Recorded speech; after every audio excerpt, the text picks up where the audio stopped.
ये क्या हुआ, इसको जूम करना पड़ेगा। अच्छा ठीक है, ये बहुत ज़्यादा ही जूम हो गया।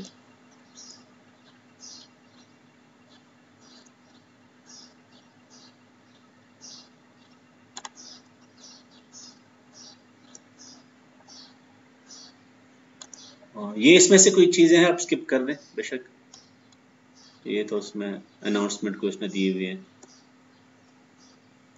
तो इसको हमने, ये तो हमने किया हुआ था ठीक है। एरर, एक्यूरेसी, कंफ्यूजन मैट्रिक्स, और ये उसकी डिफरेंट मीनिंग्स थी, और इसमें प्रिसिजन रिकॉल भी था कि इसमें STPR को प्रिसिजन भी कहते हैं, और इसने रिकॉल को बड़ा अच्छा एक्सप्लेन किया हुआ है। But actually the importance of these different rates is this figure. इस फिगर को आप जहन में रखिए तो आपको समझ आ जाएगी ये रेट्स हमें इस तरह क्यों डिफाइन करते हैं, किसी और तरह से क्यों नहीं करते। सो क्या है,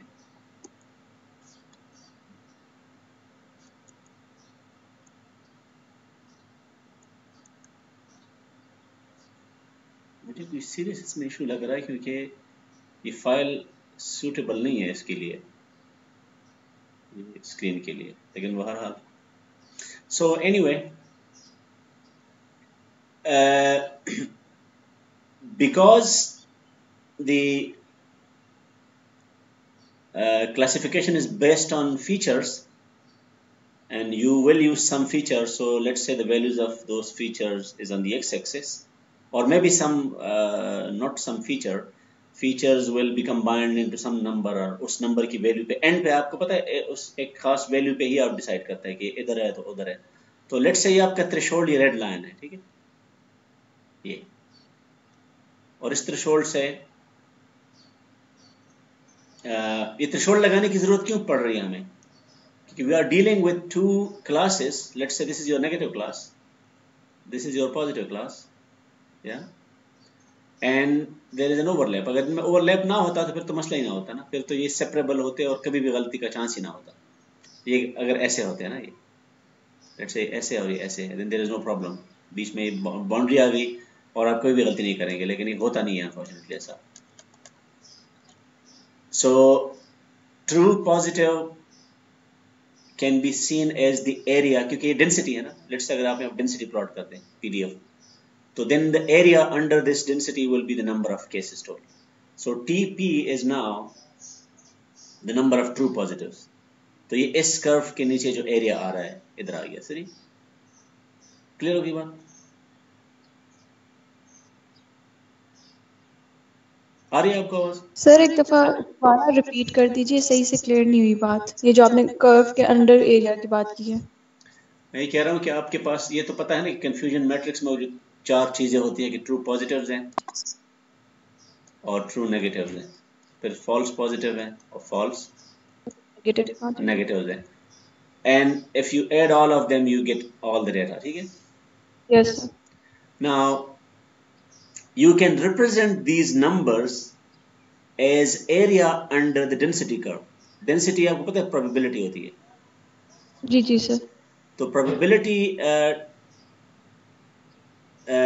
बल्कि ये probability भी नहीं होती, हम इसको कर सकते हैं, मतलब probability को थोड़ा सा ऐसे स्केल, नॉर्मली जब आप density को इंटीग्रेट करते हैं ना, if you integrate the density you get 1, you get 1. Now if you scale it in such a way that instead of 1 you get the total number of examples, total number of, पता नहीं m होता है n होता है जो भी है,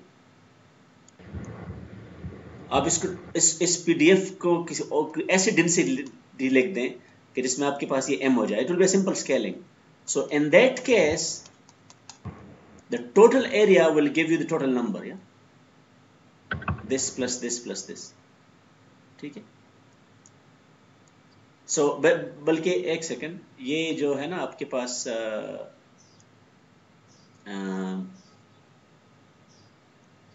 ये जो ट्रू पॉजिटिव है, ट्रू पॉजिटिव इसके नीचे एरिया नहीं है, ये ध्यान में रखें।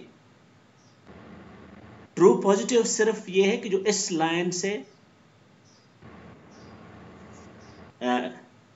ये जो एरिया है, ये इसको मैं अगर कर दूं ऐसे, ये आपका ट्रू पॉजिटिव है। ये वो है जो टेस्ट जो आपने प्रिडिक्शन की है, ये FP उसमें नहीं आएगा, ठीक है।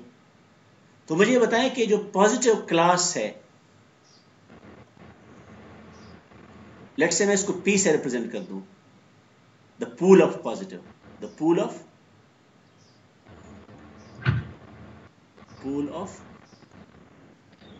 Total positive. तो पूल ऑफ टोटल पॉजिटिव जो चाहे उसको आपने डिटेक्ट किया या नहीं किया, तो उसमें कितने हो गए मुझे बताएं। TP sir TP and TP FN plus FP, plus FN, TP और FP सर, FN होगा। False TP positive plus true FP, positive. ठीक है ना, TP प्लस FP, ठीक है। सर FP तो हमारे पास नेगेटिव नहीं है। नहीं, वो फॉल्स पॉजिटिव है। आपने वो एक्चुअली तो नेगेटिव है ना। Yes sir. तो सर TP प्लस FN नहीं होना चाहिए। नहीं, वो false positive actually positive class है जिसको हमने गलत क्लासिफाई किया हुआ है एज नेगेटिव, अच्छा ठीक है। इसलिए उसका नाम फॉल्स पॉजिटिव है। एक मिनट फॉल्सली नहीं एक मिनट, लेकिन सर लास्ट लेक्चर में हमने ये किया था ना कि फॉल्स पॉजिटिव मतलब कि वो एक्चुअली नेगेटिव है, हाँ, लेकिन उसको वैसे गलत फॉल्स पॉजिटिव का प्रेडिक्ट करके मतलब ये है कि वो फॉल्स एक्चुअली नेगेटिव थे, एक्चुअली वो नेगेटिव था और आपने उसको पॉजिटिव डिक्लेयर कर दिया, और इस जी केस सर। में ये जो फॉल्स नेगेटिव है ये एक्चुअली में पॉजिटिव है। हाँ, ये बात ठीक जी है, सर। ठीक है ना। ठीक, फिर FN। हाँ, तो फिर आपका जो ट्रू वो जो ऊपर भी हमने देखा हुआ था ना कि ऊपर इसमें P क्या है, TP प्लस FN है ना। हाँ, तो नीचे लिख देंगे इसमें TP प्लस FN, बिल्कुल ये है और ये है।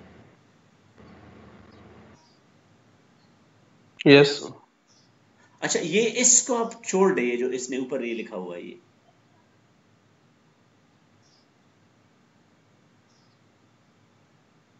यहाँ पे गड़बड़ पता है मुझे क्या लग रही है, गड़बड़ ये लग रही है कि इस एरिया का कॉन्सेप्ट क्लियर नहीं हो रहा, क्योंकि TP plus FN, is it the total pool of,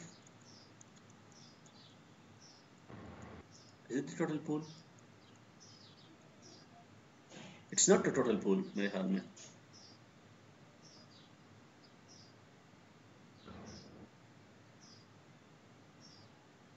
हाँ ठीक है, ये जो फॉल्स पॉजिटिव है, ये बात ठीक हो गई। ये जो फॉल्स पॉजिटिव है ये डिक्लेयर तो हो गए पॉजिटिव आपके मॉडल से, लेकिन एक्चुअल में पॉजिटिव नहीं है ना, समझ आ गई? ये तो Yes, आपने प्रिडिक्टेड किया है ना, you predicted that these are positive, actually में ये क्या है, नेगेटिव। एक्चुअली में ये ब्लू कर्व के नीचे आ एक्चुअली रहे हैं ना, नेगेटिव। ब्लू कर्व के नीचे आ रहे हैं ना। यस, ठीक है। अच्छा, अब एक और चीज मुझे बताएं, आप ये कह सकते हैं कि ये जो एरिया है, ये वाला एरिया, मैं अगर उसको देखूं, ये जो ब्लू वाला एरिया है, इसमें FP भी आ रहा है, और लेकिन आप कह सकते हैं कि नहीं आ रही, तो ग्रीन कर्व के नीचे भी आ रहा है। Yes sir. तो कैसे पता चलेगा कि ये पॉजिटिव है या नेगेटिव है? तो इसलिए अब ये प्लॉट अजीब सा बन रहा है इस टाइम पे। तो क्योंकि ये TP के एरिया में भी आ रहा है, लेकिन है असल में ये TN का, मींस नेगेटिव का है लेकिन पॉजिटिव के एरिया में भी आ रहा है।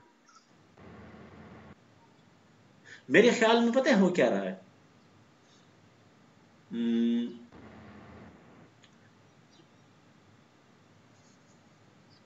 ये मेरे ख्याल में आपकी डिस्ट्रीब्यूशन सर है शायद जो कलर शेड है वो,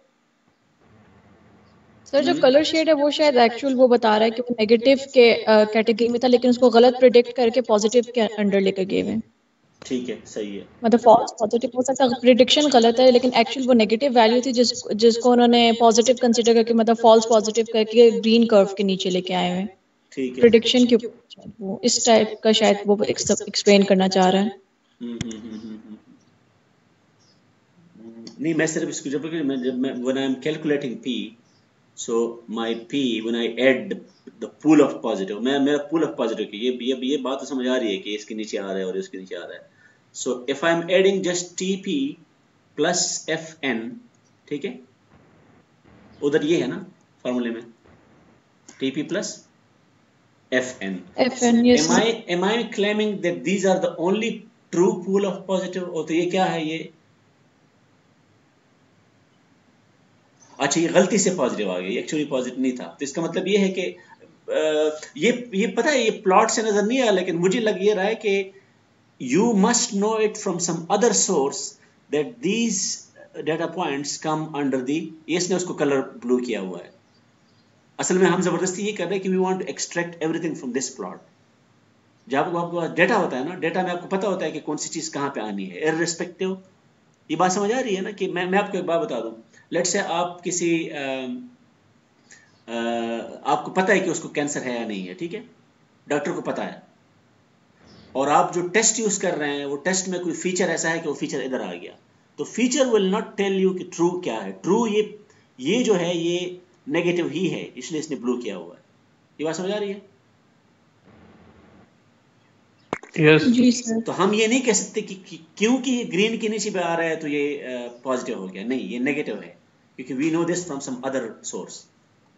ये जो कलर्स है ना, ये ब्लू और ये positive, they are from the real world, they are not from this plot. Maybe I was actually confusing this.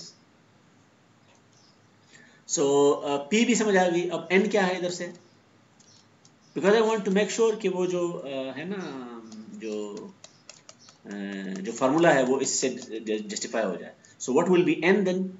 Sir वैसे बाय नेम ही हमें मतलब समझ नहीं आ जाती, मतलब कि अगर हम ट्रू पॉजिटिव की बात कर रहे हैं तो हम ये कह रहे हैं कि ये एक्चुअली पॉजिटिव ही कंसिडर था, लेकिन फॉल्स पॉजिटिव का मतलब भी हम इस सेंस में लेते हैं कि कोई ऐसी चीज नहीं, जो वो असल में नेगेटिव थी लेकिन उनको नहीं, गलत प्रिडिक्ट किया हो. मैं न्यूमरेटर की तो बात नहीं कर रहा, मैं इस फार्मूले की बात कर रहा हूँ. न्यूमरेटर क्लियर है, ये क्लियर है. जी सर. आप जब इसको सर वो FN डिवाइड प्लस TP वाला है. जब आप इस पे डिवाइड करेंगे उसको आप ट्रू पॉजिटिव रेट कह रहे हैं ना. जी सर. तो मैं कह रहा हूँ कि आप इसी पे किसी और चीज पे क्यों डिवाइड नहीं कर रहे. ठीक है, ठीक है सर. बेसिकली आप ये बताने की कोशिश कर रहे हैं कि पॉजिटिव एक्चुअल कितने थे और आपने उनमें से कितने डिटेक्ट किए. ट्रू पॉजिटिव रेट का मतलब ये है. तो इसको अगर आप कैंसर पेशेंट के फॉर्म में देखें, एक्चुअल कितनों को कैंसर है और आपने कितनों को डिटेक्ट किया, ट्रू पॉजिटिव रेट का मतलब ये हो गया. तो हम कहते हैं, लेट्स सपोज मैं कहता हूँ कि मैं 90%, मेरा ट्रू पॉजिटिव रेट 90% है. इसका क्या मतलब होगा? मैं चाहता हूँ कि आप इसको समझ लें. 90% हमने सही 90% उन लोगों की जिनको diagnose एक्चुअली में कैंसर है. डेटा में, डेटा की बात हो रही है, ठीक है. यस आपके मॉडल ने उनमें से सिर्फ 90% को पिक किया. अब आप उसी उससे ट्रू नेगेटिव में आप N क्या लेंगे? N इज ट्रू नेगेटिव, क्योंकि आपने किया हुआ है उसको, और प्लस FP हो जाएगा. FP, क्योंकि ये भी नेगेटिव था. ठीक है. और अब जब आप कह रहे हैं कि yes the actual true negatives are a fraction of the, sorry, the predicted negatives are a fraction of the actual negatives, this will be your TNR. ठीक है. और similarly you can make sense of all these other formulas, yeah? FNR, FPR and so on. अब जो precision का concept है और recall का, ये जो टर्मिनोलॉजी है मशीन लर्निंग में, वो ज़्यादा ये यूज हो रही है, प्रिसिजन और रिकॉल. तो we need to understand these things. Recall is the same as TPR and precision is a different quantity. तो ये इसने यहाँ से बड़ा ज़बरदस्त एक्सप्लेन किया हुआ है. I want you to understand this plot and maybe think about this. और मुझे लग रहा था कि मैं ये प्लॉट समहाउ उसके ऊपर जबरदस्ती थोपने की कोशिश कर रहा था. It's a different plot. ठीक है. So now do not confuse this boundary with that boundary, क्योंकि ये बाउंड्री हमने ड्रॉ की थी ना. ये डिसीजन बाउंड्री हमारे एल्गोरिथम ने ड्रॉ की थी. तो अगर मैं इस बाउंड्री को चेंज करूं, फॉर एग्जांपल मैं एल्गोरिथम को ट्यून कर बाउंड्री इधर ले आऊं, आपके लेट्स से आप डॉक्टर हैं, आप मुझे बता रहे हैं कि आप जो आप प्रेडिक्शन कर रहे हैं इसमें टीपीआर कम आ रही है, ठीक है, मैं उसको ज्यादा करने के लिए इस डिसीजन बाउंड्री को आगे पीछे कर लेता, समझ आ रही है बात? सो मेरे इससे करने से तो एक्चुअल नंबर्स तो चेंज नहीं होंगे ना, एक्चुअल ट्रू पॉजिटिव उतने ही रहेंगे। सो लेकिन यहाँ पे इस लाइन का मतलब ये है कि एक्चुअली में रेलेवेंट एलिमेंट्स कितने हैं। आप रेलेवेंट को यहाँ पे पॉजिटिव कह सकते हैं, ठीक है, कैंसर के केस में वो इनक्लूडेड है। रेलेवेंट ये है, ठीक है। अब आप मुझे बताएं कि इसका क्या मतलब है, इस एरिया का।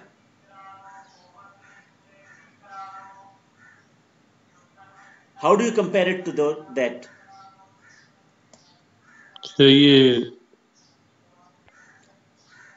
जो रेलेवेंट के नीचे एरिया आपको नजर आ रहा है ये वाला, बल्कि एरिया नहीं, यहाँ पे तो नंबर्स है ना, इसमें जितने एग्जांपल्स है, ये एग्जांपल्स कौन से हैं जो इसके नीचे टोटल पॉजिटिव, जो एक्चुअल पॉजिटिव, जो पूल ऑफ पॉजिटिव पी होगा sir. Yes sir, pool of positive ये आपका पी होगा, ठीक है।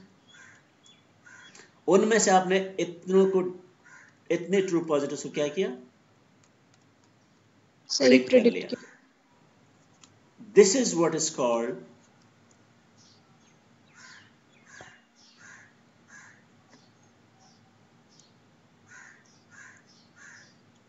recall.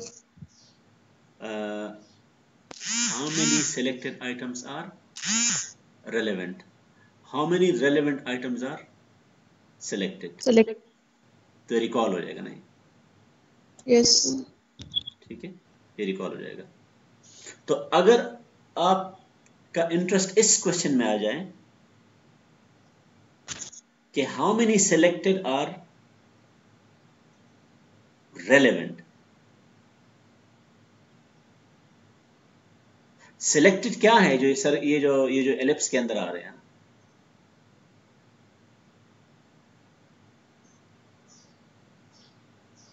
नहीं सिलेक्टेड ये है, सॉरी ट्रू पॉजिटिव है, सिलेक्टेड ये है, सिलेक्टेड ये है, सही वही बता रहा है, ट्रू पॉजिटिव और false, true positive plus false positive. हाँ, ट्रू पॉजिटिव प्लस, तो ये बेसिकली इसमें डिनोमिनेटर में वो क्या है जिसको आपने पॉजिटिव, ये देखो ना ये टोटल है, फॉल्स पॉजिटिव को आपने ऐड कर दिया, तो ये डिवाइड आप पूल ऑफ पॉजिटिव पे नहीं कर रहे हैं,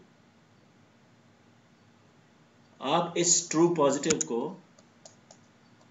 पूल ऑफ पॉजिटिव डिवाइड नहीं कर रहे हैं। यस, वो तो आपको रिकॉल दे देगा ना, ये दे देगा आपको रिकॉल, टीपीआर और रिकॉल एक ही चीज है, जिसमें आप basically you divide the TP with the actual pool।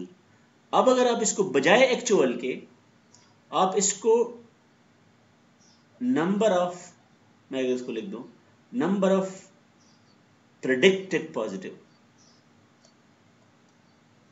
चाहे वो गलत हो चाहे वो ठीक हो,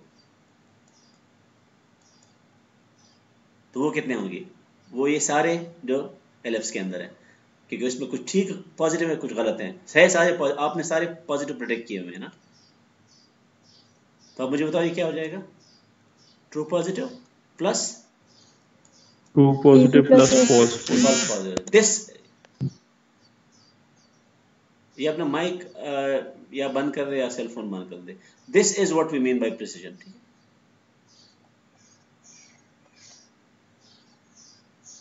तो प्रिसिजन का मतलब यह है कि जो आपने प्रिडिक्ट किए हैं उनमें कितने ठीक है,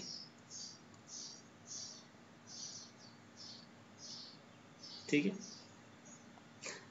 I am just trying to wonder why is this called recall, ये प्रिसिजन की समझ तो आ गई ना,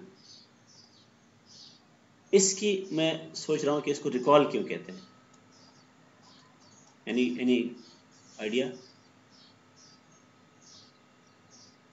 ने पहले बताया था कि उतने पेशेंट्स रिकॉल होते हैं जितना, मेरे ख्याल में ये है ना कि अगर ये नंबर, मेरे हिसाब से अगर ये नंबर कम है, लेस देन डिजायर्ड है, लेट्स से आपको ये नंबर चाहिए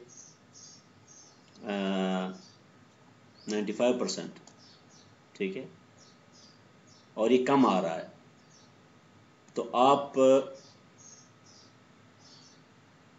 क्योंकि इशू डिनोमिनेटर में क्या है, इसमें ये न्यूमिनेटर में टीपी है और यहाँ पे टीपी प्लस क्या है,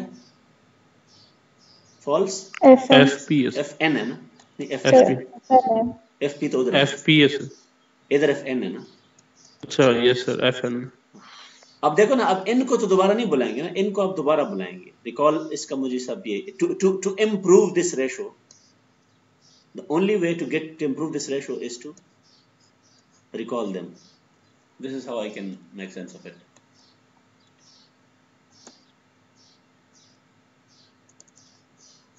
और एक और टर्मिनोलॉजी आपको लिटरेचर में मिलेगी कि ये TPR और R रिकॉल को कुछ लोग सेंसिटिविटी भी कहते हैं, and it is a sensitivity, ठीक है।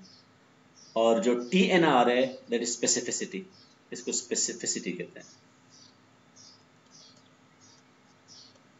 ठीक है।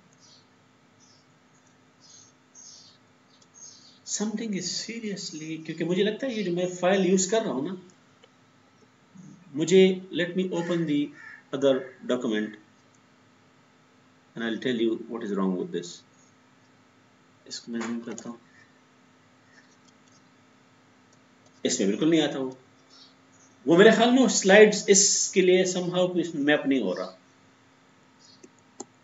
मैं जब पेन चलाता हूँ तो किसी और जगह चला जाता है वो। But anyway we will try to live with that, क्योंकि उसमें कुछ फिगर्स मुझे लगता है कि अच्छे हैं, या हम उसको ऐसे ही देख लेते हैं ना। नहीं, मैं स्क्रीन करूं या ना करूं, फुल स्क्रीन करूं या ना करूं, इशू फिर भी आता है इसमें।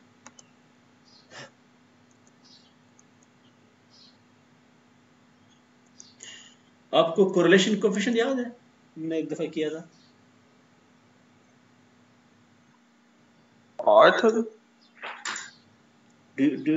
Did I discuss this ever? Correlation coefficient? Sir मुझे तो याद नहीं। याद है आपको ना?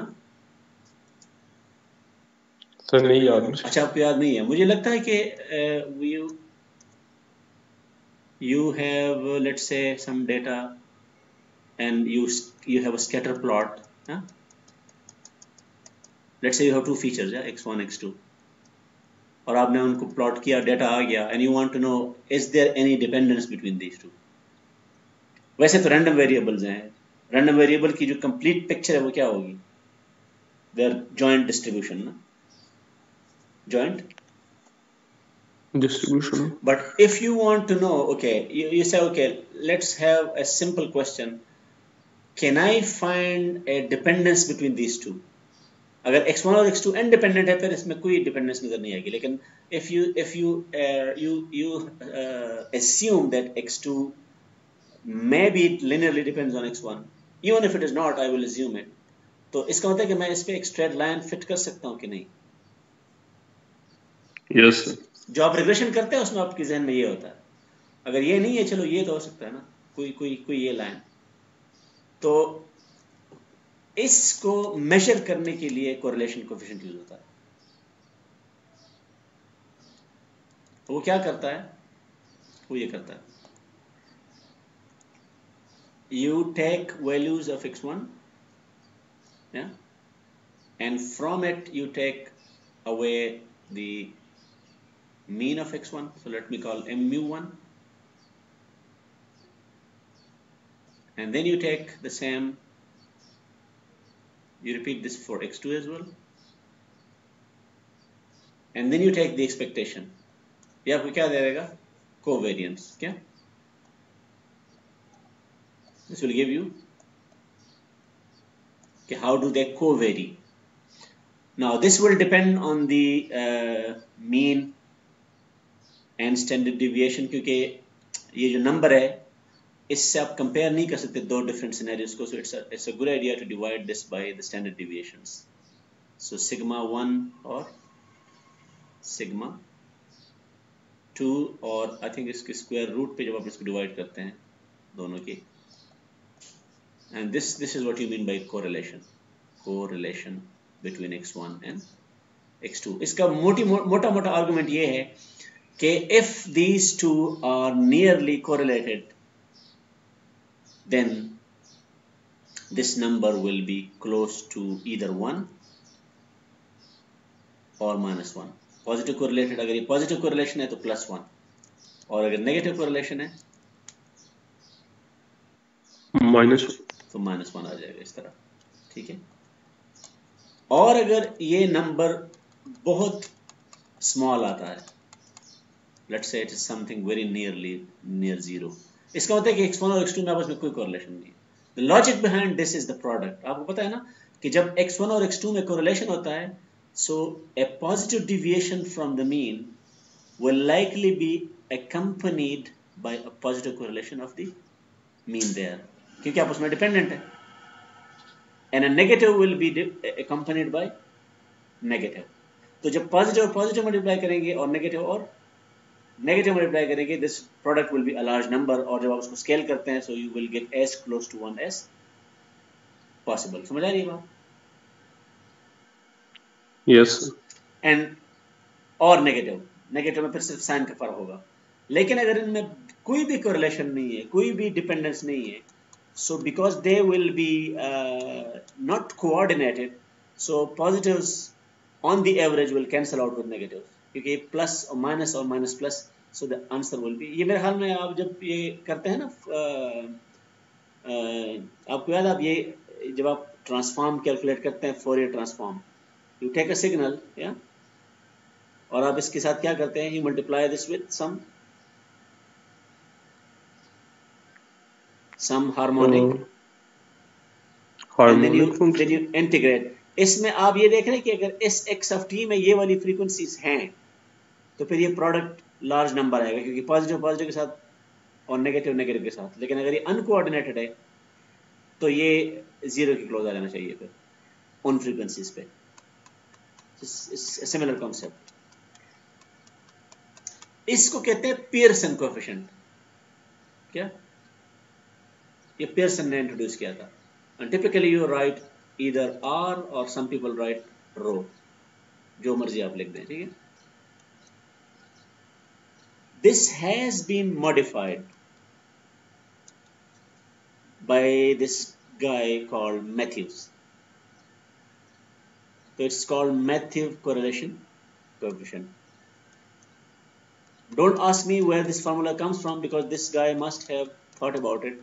He must have a justification. He basically modified this Pearson formula, and he thinks that this coefficient will be more representative of correlation. So let's try to make sense of it. ये क्या कर रहा है? TP times Tn minus FP times Fn. तो true और फिर false ये subtract कर लेता है, and here you predicted true. ये फिर पता नहीं ये क्या करता है। अगर इसको हम इसके साथ मैच कर ले, इसको इसके साथ मैच कर ले, तो हम हो सकता है इसको किसी वो ट्रू पॉजिटिव रेट या ट्रू नेगेटिव रेट के साथ कर सकते हैं। फॉर एग्जांपल, अगर मैं इन दोनों को ना,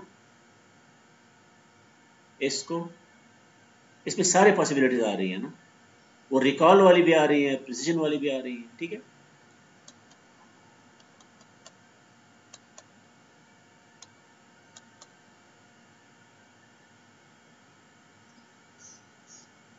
सो ये बुक में है भी नहीं, इसमें सिर्फ स्लाइड्स में किया हुआ है। कंक्लूजन इसमें ये है कि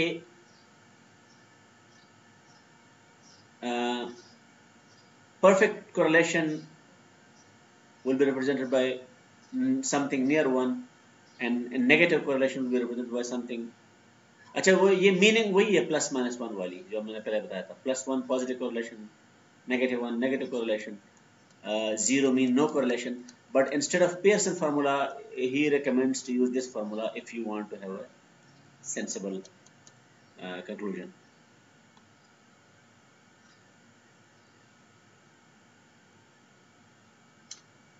बेसिकली आप अपने मॉडल की प्रेडिक्शन को क्लासिफाई कर रहे हैं कि अगर ये नंबर 0 आ गया। This chapter is about performance measures, ध्यान में रखिए। This chapter is about performance measures और इवेल्युएशंस। तो हमने फॉल्स पॉजिटिव भी देख लिए, नेगेटिव भी देख लिए, F1 स्कोर भी देख लिया। This score, if this score is near 0, इसका मतलब है कि आप रैंडमली प्रेडिक्ट कर रहे हैं, कोई एक्चुअल लेवल्स में और आपकी प्रेडिक्शन में कोई रिलेशनशिप नहीं है, ठीक है। And if your answer is near 1, yes sir. then then your model correlates positively with the ground truth जो एक्चुअल है। नेगेटिव में ये है कि आप ठीक कर रहे हैं लेकिन गलत डायरेक्शन में जा रहे हैं।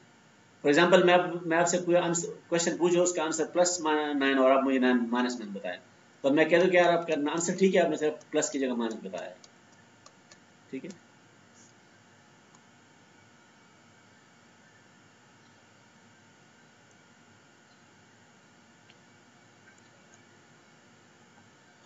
अच्छा, ये जो चीज है ना, इसका ताल्लुक है वो स्ट्रेटिफिकेशन से जो हमने बताई थी बात। इसमें मैं मुझे पता नहीं हो रहा था कि मैं कहाँ लिख रहा हूँ, नुकसान सिर्फ उसमें ये है। तो जो स्ट्रेटिफाई था ना, स्ट्रेटिफिकेशन,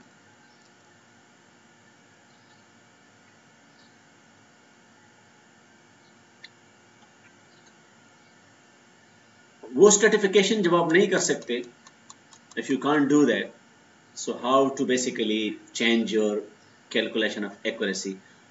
एक्यूरेसी अगर आप इस तरह करते हैं, let's say you have 3 levels, class 0, class 1, class 2, class 0, class 1, class 2, ये कंफ्यूजन मैट्रिक्स आपके पास आ गया, ठीक है।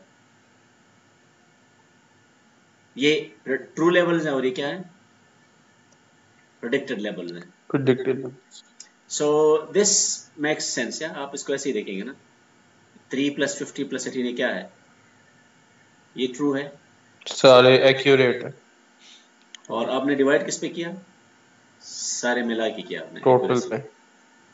ठीक है।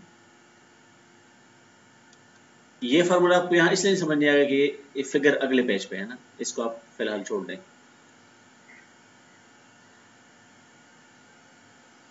अब ये इसको कहते हैं बैलेंस्ड, इसको कहते हैं बैलेंस एक्यूरेसी। बैलेंस्ड अगर आप एज्यूम करते हैं कि सारे क्लास की जो, अब लेकिन यहाँ पे देखो ना, क्लास ये बैलेंस है या नहीं है,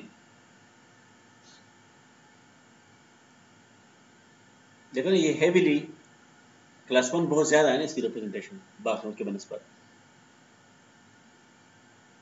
यस सर। ठीक है। सो if you, instead of having a single table, what if you have these tables for pairs of classes, class 0, class 1,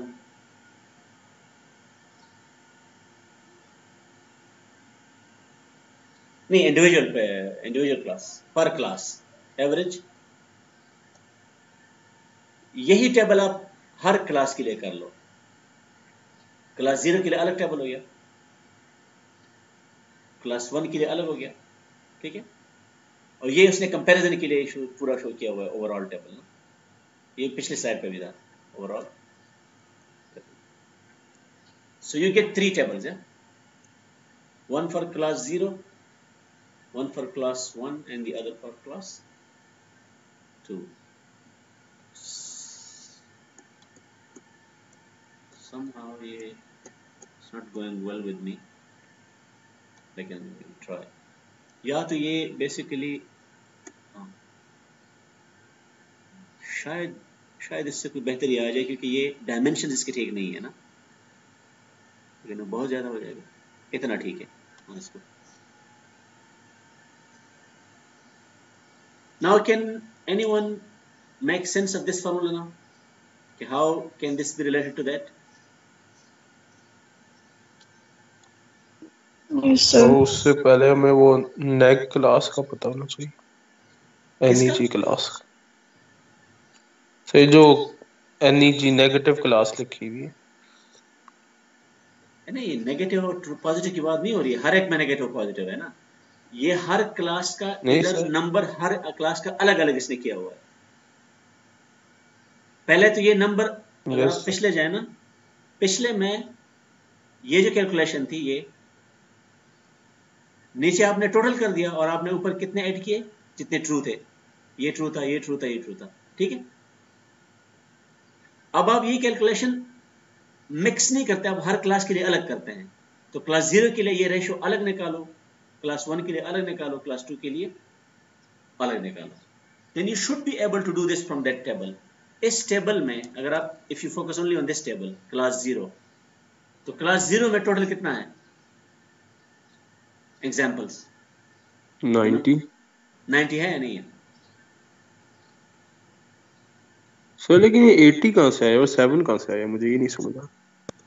कौन सा 87? So ये नेक्स्ट क्लास क्या चीज है? सर So ये नेक्स्ट 80 क्लास और ये 7 उसी टेबल से, ये इस टेबल से बना है। इस टेबल में आप फोकस करें ना, इस टेबल में क्लास 0 ये है, 3 है ना, तो क्लास यस 1 सर, और क्लास 2 नेगेटिव हो गए ना उसके हिसाब से, अदर देन 0। यस सर, जब आप टेबल क्लास 0 के लिए बनाएंगे, बेसिकली आपके पास, हाँ ये शायद मुझे एक्सप्लेन करना चाहिए था, आपको याद है 1 वर्सेस रेस्ट जो था, 1 वर्सेस, 1 वर्सेस रेस, ये यस 1 सर, वर्सेस रेस्ट है कि when you focus on class 0, anything other than class 0 is basically negative for you. So this is yes sir. Class 0 is your positive and everything else is negative, ठीक है। Sir लेकिन class ये 7 मुझे देखो नहीं ना, समझ आ ये रही सर, मुझे बताओ, 7 ये का 7 क्या है? ये क्लास 1 है ना, तो उसके लिए तो वो नेगेटिव ही है ना,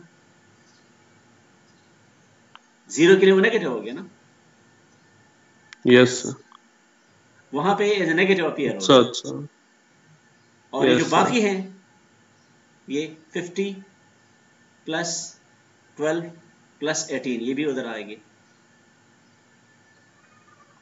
ओके, मैं अगर इसको ऐसे देख लूँ ना, आप इसका ये टेबल बना लेना अपना, इसको आप नेगेटिव कह दें, इसको भी आप नेगेटिव कह दें, और आपका ये टेबल बनेगा। इन सबको ऐड करें, इन सबको ऐड करें, इन सबको ऐड करेंगे तो आपको ये टेबल मिल जाएगा। अब समझ आ रही है?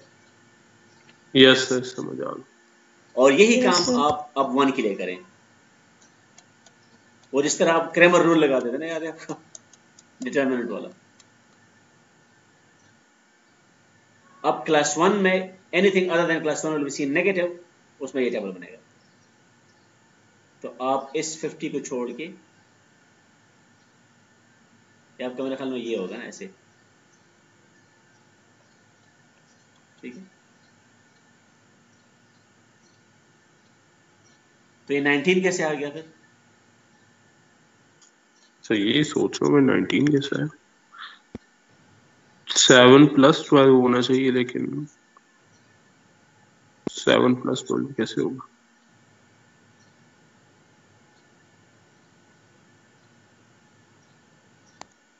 12 प्लस 7 नहीं किया इन्होंने?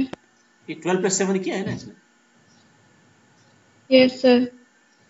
7 तो प्लस मतलब क्लास 1 पे फोकस किया तो क्लास 0 और क्लास 2 के उनको ऐड कर दिया। क्लास 1 में ये 50 ठीक है, उसके अलावा ये दोनों गलत है, उनको ऐड किया ना, यस सर। ठीक है। और जब आप लेकिन इस फिर सर डायरेक्शन ये में देखते हैं, 21, अच्छा उसके साथ आ जाएगा। जब जब 50 नहीं है, देखो ना, क्लास 1 या होगा या नहीं होगा, यहाँ पे क्लास 1 है, यहाँ पे नहीं है, ठीक है। तो जब है तो उसके साथ ये दोनों बाकी क्या आ गए, 7 प्लस 2 आ गए। और जब आपने क्रॉस किया, क्रॉस में 0 के अलावा क्या है, 3 प्लस 18, 21 आ जाएगा। ठीक है। हम उसको 2 के लिए करते हैं, 2 में या 2 है या नहीं है, तो 2 यहाँ पे ठीक है, और बाकी जगह पे क्या है, गलत है। तो देखो ना, इस केस में यहाँ कुछ भी नहीं है, तो ये 0 आ गया। यस सर, बल्कि हम वो फार्मूला लगा सकते हैं ना, वो वाला, ये कि इसका अलग बनाओ, इसका अलग बनाओ, इसका अलग बनाओ, इसका अलग बनाओ, 0 प्लस 2, ये आसान था ना, 0 plus 0, 3 plus 0 plus 7 plus 50। Yes sir, ये वो बीच वाला थोड़ा सा कंफ्यूजिंग था ना, मेरे ख्याल में यू शुड रिकॉल कार के मैप हो, के मैप तक आप ये करते हैं ऐसे, and then you take the average of this per class averages. This is called average per class accuracy. So this is when you focus on class 0. This is the ठीक है. मेरे ख्याल में ये आपको इसलिए करना पड़ रहा है कि ताकि आप वो जो क्लास है ना रिप्रेजेंटेशन है वो आप उसको इंश्योर कर दें. ये बात समझ आ रही है? यस. वरना उसमें इंश्योर नहीं होगा ना, इस एक्यूरेसी में वो इंश्योर नहीं होगा, क्योंकि आप उनके साथ बाकियों के साथ जब आप उसको मिक्सअप करते हैं तो जिसकी रिप्रेजेंटेशन ज्यादा है, accuracy will be dominated by those numbers. ठीक है.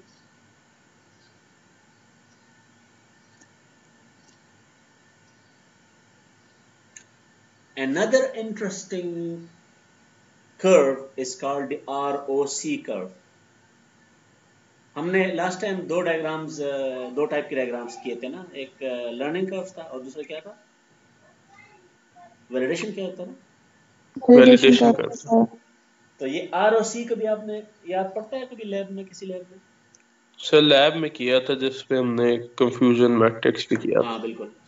ये भी एक इंटरेस्टिंग सिनेरियो है. ये नाम इसका अजीब है क्योंकि ये जो फॉल्स पॉजिटिव और ये कंफ्यूजन मैट्रिक्स वाली टर्मिनोलॉजी है ना, ये हिस्टोरिकली आई है रेडार डिटेक्शन से.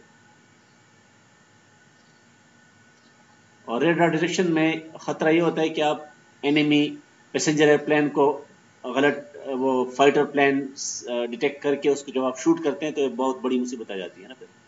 या अपने ही ईरान वालों ने अपने ही उसको गिराया था ना.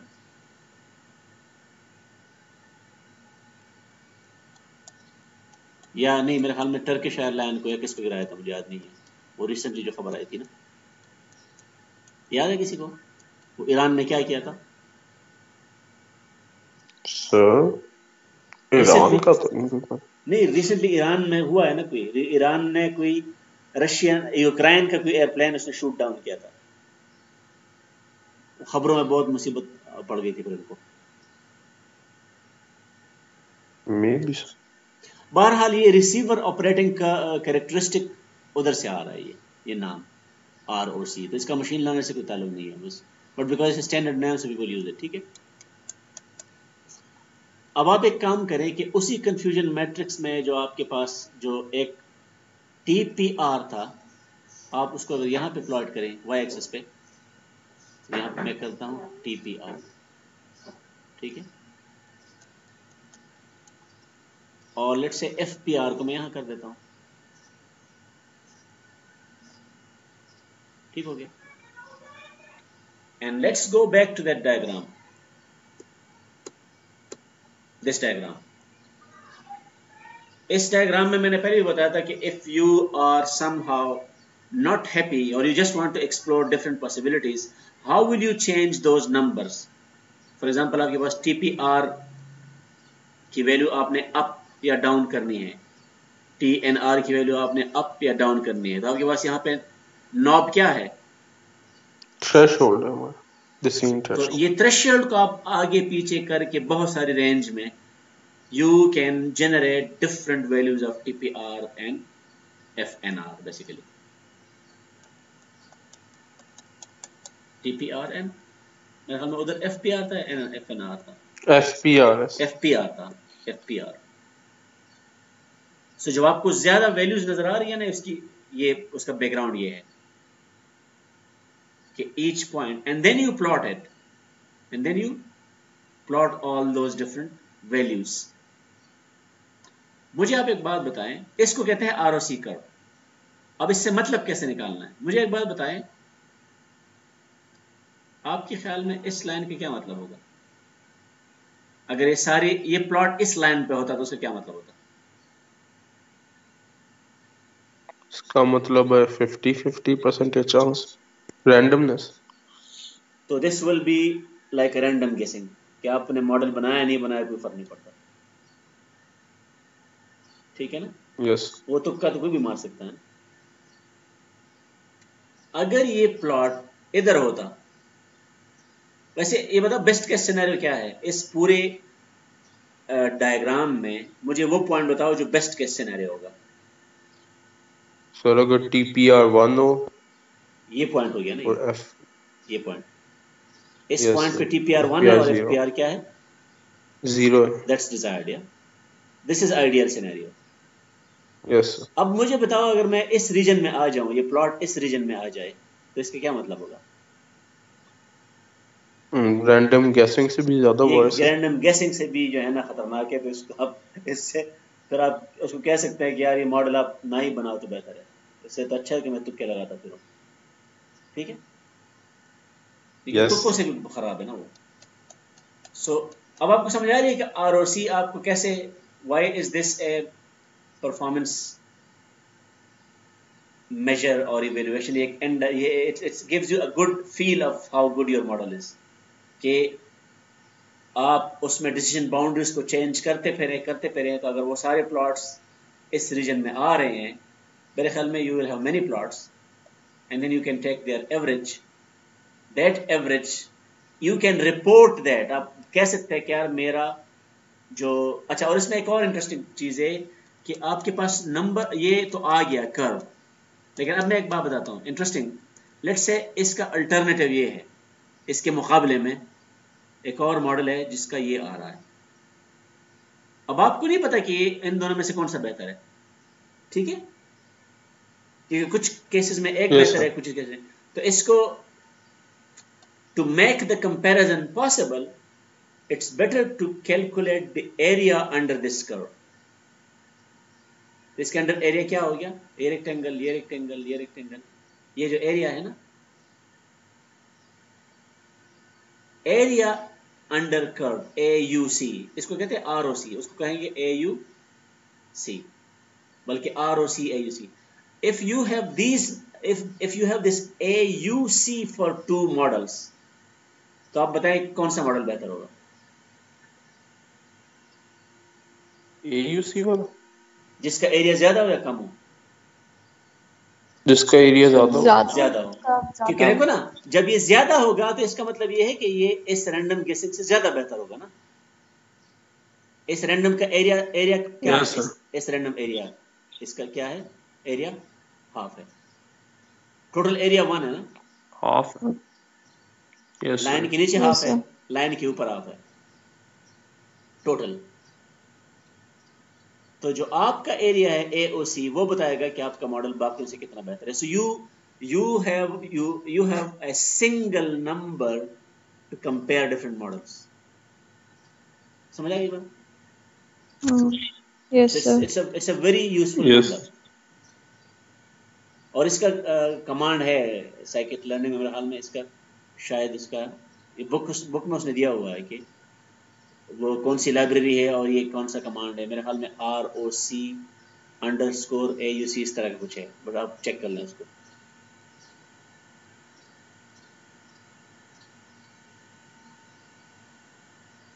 ये एक टिपिकल वैल्यू इसने दिए है, इस केस में 0.8 है, so 0.8 it is better number, ठीक है। ये इसने 3 मॉडल्स को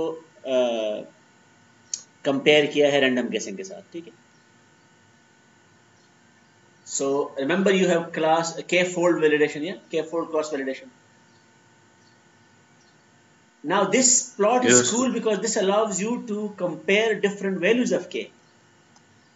तो k को जब आप 1 करते हैं, fold 1, k is equal to 1, तो आपके पास उस केस में ये एरिया क्या आता है, 0.73। और ये कौन सा कर्व है, ये ब्लू कर्व है। आप 2 फोल्ड करते हैं तो एरिया इंप्रूव हो गया, 3 फोल्ड करते हैं उससे भी इंप्रूव हो गया, और इन सब का मीन क्या है, आप इन सब का मीन लेते हैं और रैंडम गेसिंग। 0.7 so actually you are in a position to compare different k-fold scenarios। so it's a very popular mechanism of actually evaluating, ये evaluating model performance का चैप्टर है बेसिकली ना।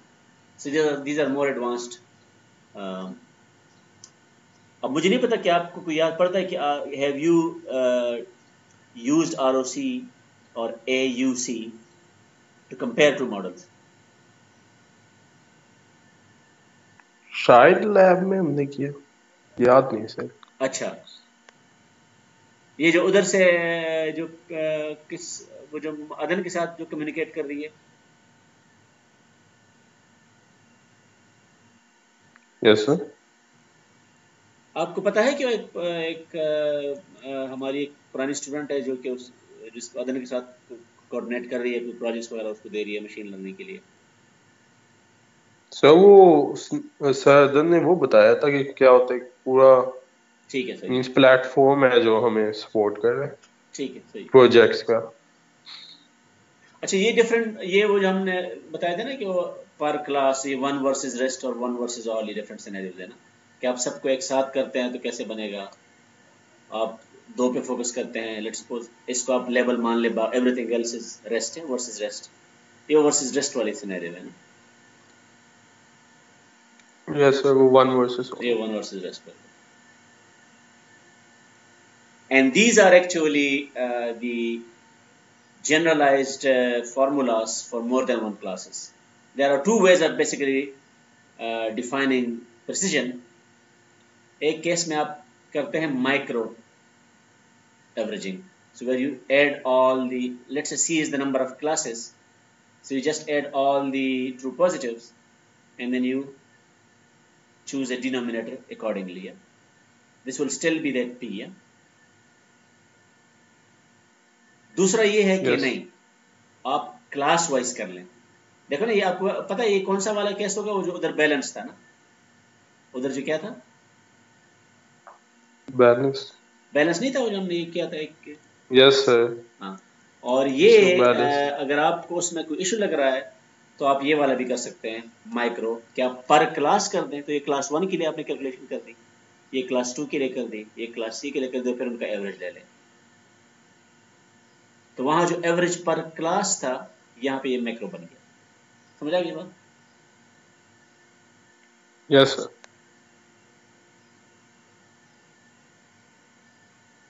इसका फायदा ये है, वहां पे भी हमने इसको कैसे डिफेंड किया था कि अगर वो स्ट्रेटिफाइड नहीं है और रिप्रेजेंटेशन क्लास की सेम नहीं है हर क्लास की, तो in this way you can include that representation. यहां भी उसने वही बात रिपीट की है, ठीक है ना। Micro yes averaging sir. वो जो बैलेंस वाला था, is if you want to weight each instance और प्रेडिक्शन इक्वली, वहां पे आप एज्यूम कर रहे हैं कि वो बैलेंस्ड है, एज्यूम कर रहे हैं कि वो।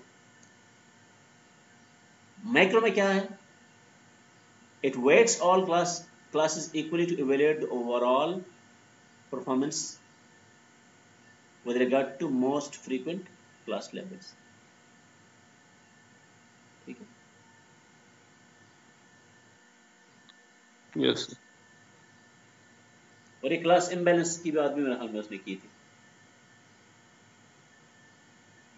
अच्छा, आपने उस पर कोई काम शुरू किया है, वो जो तो जो रीड करना था, तो स्टार्ट तो करके, किया हाँ वो रीड जो करना करना था, भी। बिल्कुल।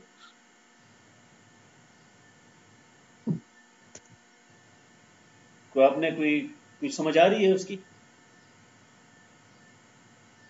अभी तक तो इतनी तो खास शुरू ही नहीं। बस शुरू में ही अभी तो। अच्छा, अभी आपने काफी शुरू किया है, मुश्किल है सर। डेडलाइन तभी है ना। Yes sir. ठीक है, so let's begin with the next. इसमें कोई क्वेश्चंस है तो आप पूछ लें, मेरा ख्याल में डिस्कशन पे ही था ये, इसमें कोई मेरा नहीं ख्याल है कि कोई बहुत मुश्किल चीज़ है इसमें, और लेकिन वो चैप्टर आप पढ़ ले, चैप्टर में ज़्यादा एक्सप्लेन किया हुआ है इसमें। ओके सर चैप्टर कौन सा?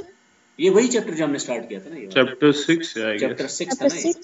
6 था या 5 था? यस सर, 6 था सर। 6 था हाँ, सर। 6 था ना, 6 था। देखो ना, ये प्लॉट्स इस चैप्टर में ज़्यादा यूजफुल नज़र आ रहे हैं ना इसमें इन्होंने। नहीं, खैर ये तो हमने पहले भी किया था। इसमें यहाँ पे इसने कमांड्स दिए हैं बेसिकली ना,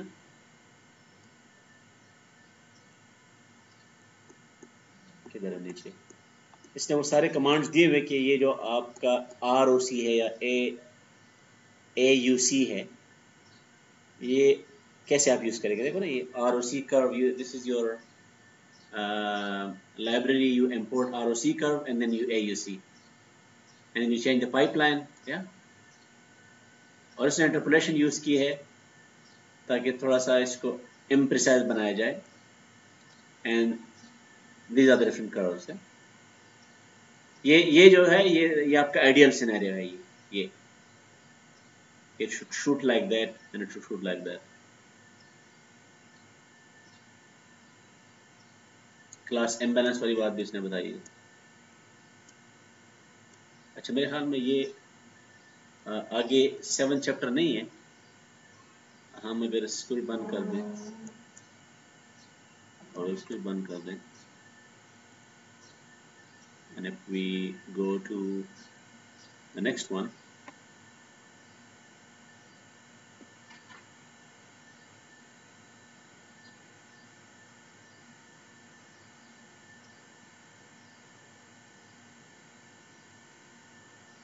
जी बहुत ही सही। ये माइनस क्यों शो कर रहा है ये? तो क्या माइनस?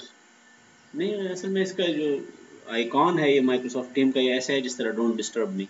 डोंट डिस्टर्ब नहीं आ रहा है आप लोगों को? No sir. So we can at least start this। देखो ना, इसमें भी वो शुरू हो गया वो मसला। So we can, yeah, this should be better now। Dimensionality reduction, feature selection, ये हमने अभी तक किया नहीं है ना? यस सर, हमने नहीं। ये इसने अब कार्टून बड़ा जबरदस्त नहीं बनाया। सर ये तो अनसुपरवाइज्ड लर्निंग में नहीं आ जाएगा? किसमें? ये जो डायमेंशनलिटी रिडक्शन है? Yes sir. नहीं, इसको आप अनसुपरवाइज्ड लर्निंग के लिए यूज कर सकते हैं, लेकिन जो कॉन्सेप्ट है ये आपको सुपरवाइज्ड लर्निंग में भी हेल्प करता है। पूछो कैसे? Okay sir. आपके पास जब ज्यादा फीचर है, सुपरवाइज्ड सुपरवाइज्ड लर्निंग शुरू कैसे करेंगे जब आपके पास नंबर ऑफ फीचर बहुत ज्यादा हो? आपके पास तो मॉडल बहुत यस ज्यादा सर। कॉम्प्लिकेटेड बनेगा ना, ओवरफिटिंग वाले खतरात है ना उसमें। Yes sir. You will have more features. Let's say आपके पास डाटा, क्योंकि आपको पता है शुरू में हमने एक्सप्लेन किया था कि बहुत ज्यादा डाटा चाहिए अगर आपके पास नंबर ऑफ फीचर्स ज्यादा हो तो। द कर्स ऑफ डायमेंशनलिटी याद है आपको? Yes, sir. Yes So sir. we need to reduce features anyway, even if we want supervised learning। इसको कहते हैं फीचर सिलेक्शन। फीचर सिलेक्शन का सुपरवाइज अनसुपरवाइज से कोई ताल्लुक नहीं है, ठीक है? इसका सिर्फ ताल्लुक ये है कि बिग डेटा ना जो डायमेंशन है उसको कम करना है, क्योंकि इट्स नॉट मैनेजेबल।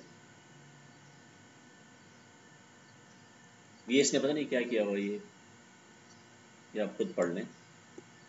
इसने कोई ब्लॉग मेरे ख्याल में, ये हमारा मकसद इसमें है फीचर सिलेक्शन। ये डिफरेंट आपके पास मेथड्स हैं।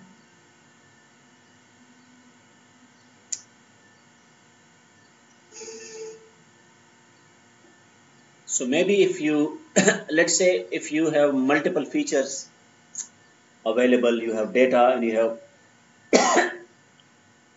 many variables about which you receive data, तो आपने तय करना है। आप कह रहे हो हमने किया था कि नहीं, वो जो हाउसिंग स्कीम वाला था, हाउसिंग स्कीम वाला हमने डिस्कस किया था। हाउसिंग स्कीम वाला मीडियन हाउस प्राइस कैलिफोर्निया या कौन सा बोस्टन वाला था? मुझे याद आपने नहीं मेरे आया ख्याल में यूज कुछ किया होगा किसी न किसी लैब में। क्योंकि यू हैव बोस्टन हाउसिंग और कैलिफोर्निया हाउसिंग डेटा, और उसमें बहुत सारे होते हैं, number of rooms, income of the inhabitants, और पता नहीं क्या था, एज हाउस पुराना कितना है, और फिर उससे आप प्रेडिक्ट करते हैं कि उसकी वैल्यू कितनी होगी ना। यस सर, शायद ऐसा कुछ किया था। So not all of those features are relevant। You would like to reduce it। So how do you reduce? अगर आपके पास डोमेन नॉलेज है फिर तो ठीक है। डोमेन नॉलेज नहीं है, आपको कोई ऑटोमेटिक मेथड चाहिए, तो one of the method is variance threshold. कि if you calculate the variance of each and every feature, yeah, compute the variance of each feature, yeah, yes sir. and you assume that features with a higher variance may contain more useful information. इसके बारे में सोचिए क्यों?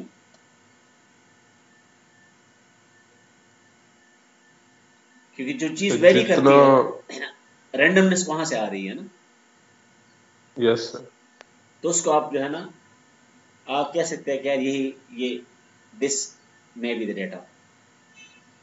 इसकी मैं दूसरी example देता हूँ. आप जब पिक्चर देखते हैं या सीन देखते हैं कोई, तो आपको पिक्चर में क्या नजर आता है? जो जो जो इमीडिएटली आपका अटेंशन जो है ना कैच करता है.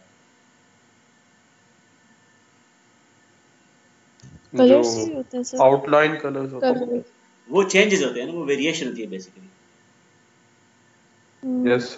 मतलब आप मोड, अगर आप लेट सपोज देखते हैं कि यार ये यहाँ से यहाँ तक ये नाक है ना, तो अब नाक में ये आप नोट करते हैं इमीडिएटली, ये जो इसका बीच वाला एरिया है, ये जो मोनोटोनस है ना, so that is not very, इसका वेरिएंस कम होगा, इसका वेरिएंस ज्यादा होगा.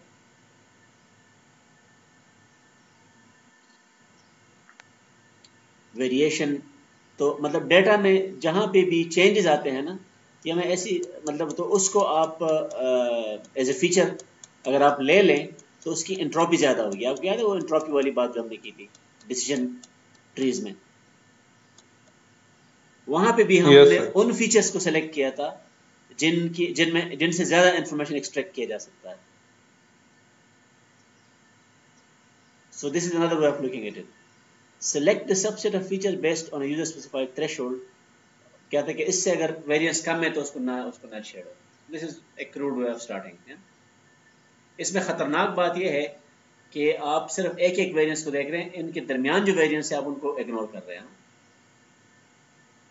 उनके दरमियान अगर कोई कोरिलेशन है या कोई डिपेंडेंसी है. कोवेरिएंस आप बात कर. हां, कोवेरिएंस जो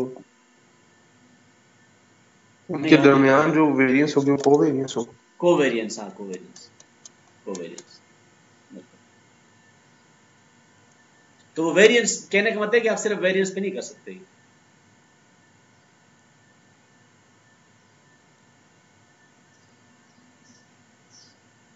ये बेसिकली आपको उस तरफ ले जा रहा है कि जो डिफरेंट टेक्निक्स हैं, लॉजिस्टिक रिग्रेशन, प्रेडिक्शन, ये किस तरफ चला गया, ये मुझे समझ नहीं आ रही है. ये कोई और किसी और तरफ तो नहीं चला गया है? मेरे ख्याल में मैं इसको कुछ और समझ रहा हूँ और ये किसी और डायरेक्शन में चला गया है. I have to check it in that chapter again. Okay, it doesn't make any sense to me now. अच्छा ठीक है, मुझे समझ आ रही है. ठीक है. ये मैंने पहले एक दफ़ा इसका जिक्र किया था, लेकिन शायद वो मैं भूल गया हूँ. तो ये अब मुझे याद है कि कहना क्या चाह रहा है. आपको याद है हमने रेगुलराइजेशन पढ़ी थी एक दफ़ा? Yes sir. And we had actually a summation, and in this side we had some performance measure for the error, जो accuracy से उसका ताल्लुक था. And then we had क्योंकि if we focus on this only, and if we maximize or minimize this, मेरे ख्याल में we maximize the probability and we minimize the error, and we leave it open, we will get unnecessarily complex models. याद आ रहा है आपको overfitting वाला वो सारा, मतलब 10 डिग्री पॉलिनोमियल, 100 डिग्री. तो यहाँ पे आपको याद है कि हम एक रेगुलराइजेशन पैरामीटर लगाते थे और इसको we would somehow have a number which will penalize large weight vector, and we had different choices. We had 2 norms of our weight vector, coefficient vector, and we had 1 norm. अब आपको याद आ रहा है?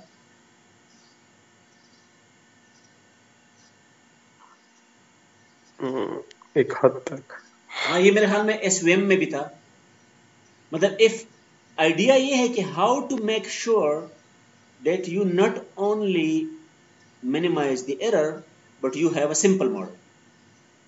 तो आप एक पेनल्टी डाल दो कि जब ये बहुत कॉम्प्लेक्स मॉडल की तरफ जाएगा, for example if instead of A 3 degree polynomial, degree 3 polynomial से काम चल जाता है और ये मुझसे ऑप्टिमाइजेशन के चक्कर में डिग्री 10 पॉलिनोमियल का मॉडल बना रहा है, तो मैं इस पे क्या करूं, पेनल्टी डालूं तो क्या उधर ना जाओ, ये इस नॉर्म को भी मिनिमाइज करो। I want a simple model, smaller coefficients. अब याद आ रहे हैं? Yes sir. वो मेरे ख्याल में SVM में इसको C पैरामीटर कहते थे ना, इसका 1/λ was C आई थिंक। ऐसा कुछ पढ़ा था सर। हाँ, तो ये उसमें जो L2 नॉर्म है वो इतना सिंपल मॉडल नहीं देता जितना L1 नॉर्म देता है।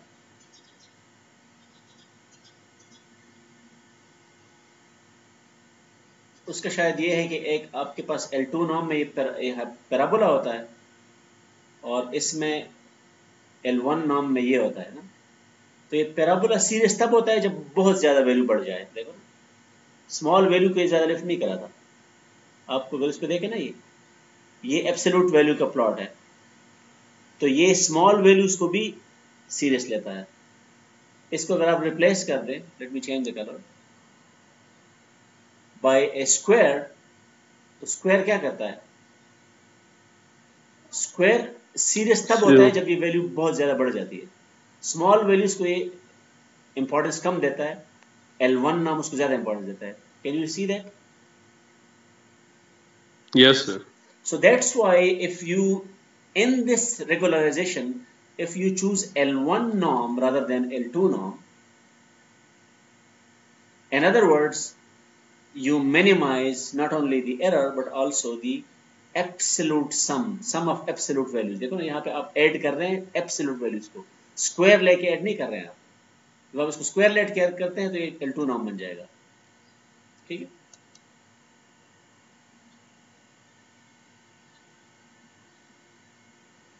that should give you a simpler model।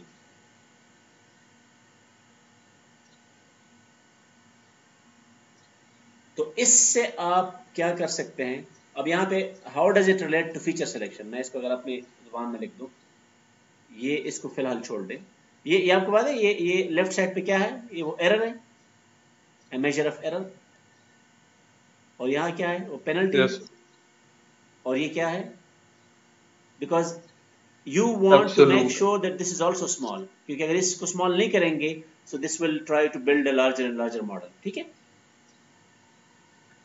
अब मेरे पास let's say 10 फीचर्स हैं, मेरे पास क्या है, बल्कि 5 फीचर्स हैं x1 x2 x3 x4 x5,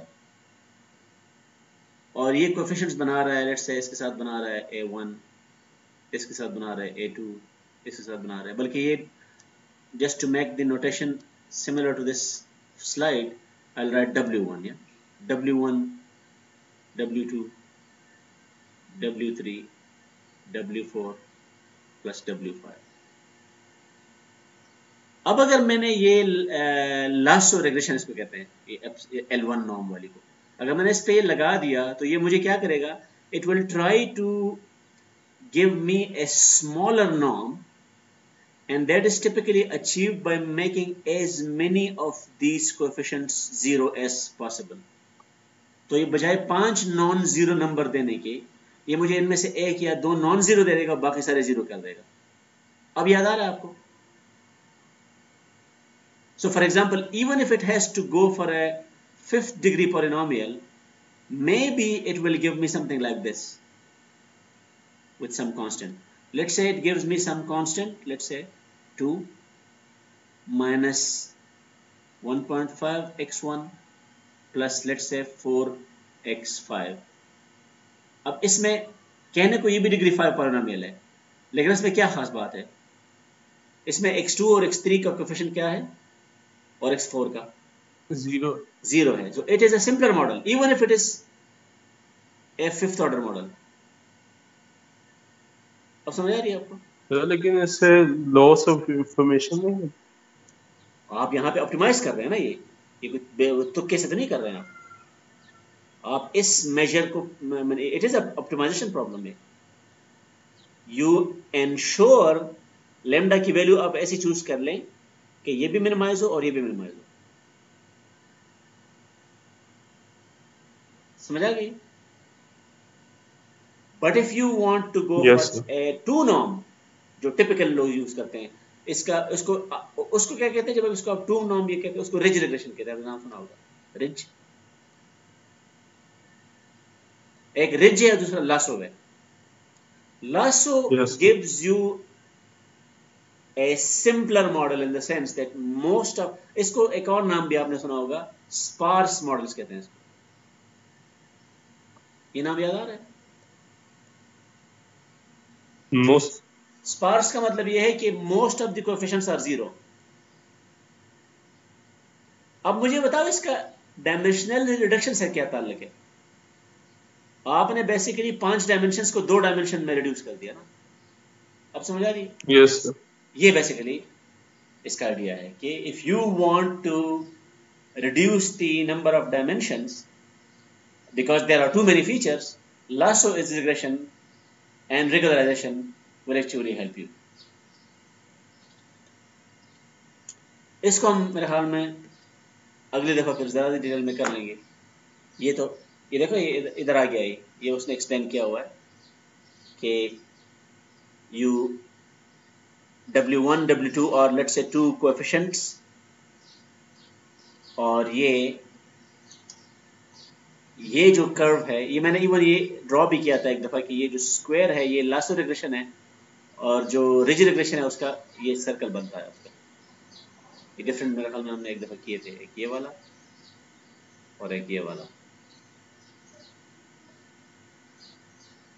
ठीक है, so this will still give you larger models.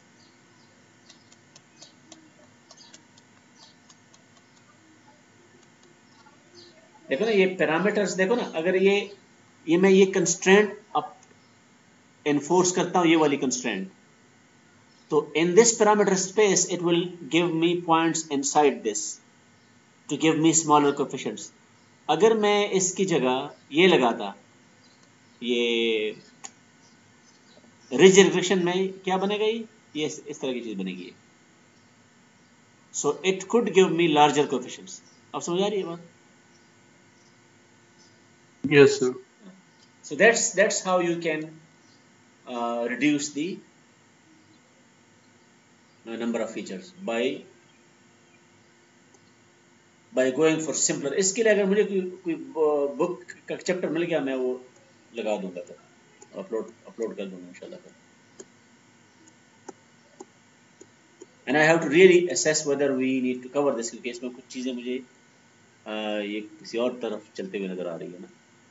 सो इससे तो अच्छा है कि मैं कोई और मटेरियल फॉलो करूँ उसके लिए, because we just want dimensionality reduction. ये लासो वाली बात तो समझ आ रही है, लेकिन I'll have to see whether maybe we just skip this and we go for those two methods, the PCA, which comes from SVD. Yeah, maybe we just focus on those two methods. Yes sir ठीक है।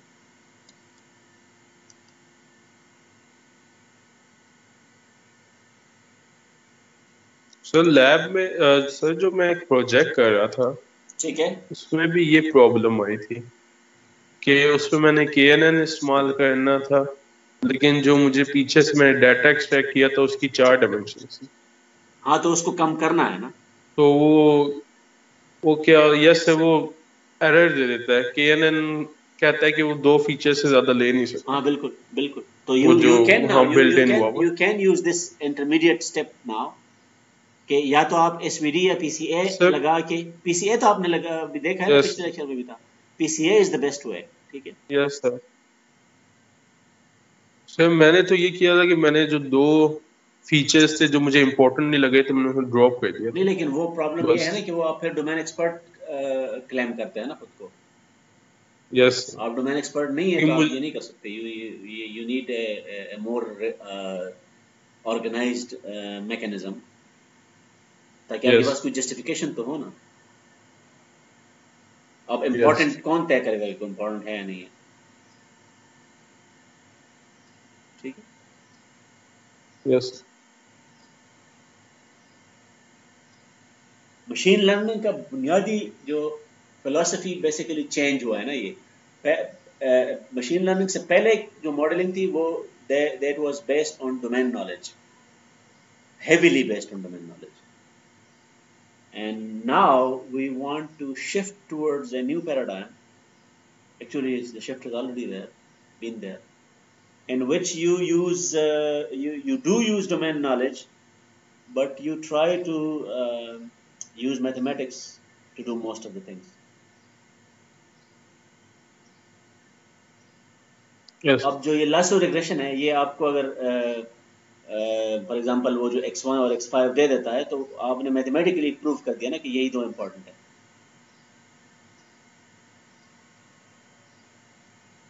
Yes sir, हाँ, एक तरीके से. हाँ, quantitative proof है. ठीक है, मेरे ख्याल में इसको हम फिर अगले उसमें देख लेते हैं. You try to submit your essay before Monday. Email की थी. बिल्कुल. यस. और ट्यूसडे को इंशाल्लाह फिर मिलते हैं. ओके. तो